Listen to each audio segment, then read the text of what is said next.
एक औरत का शौहर हर वक्त किसी न किसी मेहमान को घर ले आता और अपनी बीवी से कहता, इनके लिए खाना का इंतज़ाम करो। रोज़ाना वो मेहमान के लिए खाना तैयार करती।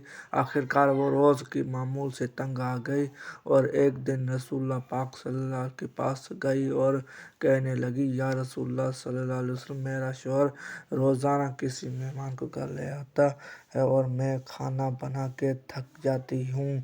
या रसूलुल्लाह, कोई ऐसा तरीका बताएं कि मेरा शौहर घर में मेहमान न ले आए। इस वक्त नबी पाक सल्लल्लाहु अलैहि वसल्लम खामोश रहे और वो औरत नबी पाक की खामोशी देख के घर वापस आ गई।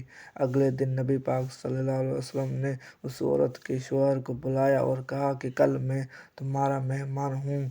वो आदमी बहुत खुश हुआ और आके अपनी बीवी से बताया कि आज नबी पाक हमारे मेहमान बन के आएंगे। इसकी बीवी बहुत खुश हुई और जल्दी से अच्छी खाने बनाने लगे। जब नबी पाक इस औरत के घर आए तो नबी पाक ने इसकी शौहर से कहा कि जब मैं खाना खा के वापस जाने लगूं तो अपनी बीवी से कहना, मेरे घर से निकलते तक पीछे देखते रहे। इसकी बीवी ने ऐसा ही किया। जब नबी पाक सल्लल्लाहु अलैहि वसल्लम वापस जाने लगे तो इसकी औरत ने क्या देखा कि रसूलुल्लाह के साथ बिच्छू, सांप और कीड़े मकोड़े सब साथ जा रहे थे। वो ये मंजर देखकर बेहोश हो गई कि अगले दिन वो फिर नबी पाक सल्लल्लाहु अलैहि वसल्लम पर गई तो नबी पाक ने उस औरत को बताया कि मेहमान अपना नसीब खुद लेके आता है और जो मेहमान की मेहनत की जाती है उसकी बदले जब वो वापस जाता है तो साथ इसके घर से सारे पुलाव और घर के सारे गुनाह साथ लेके जाता है।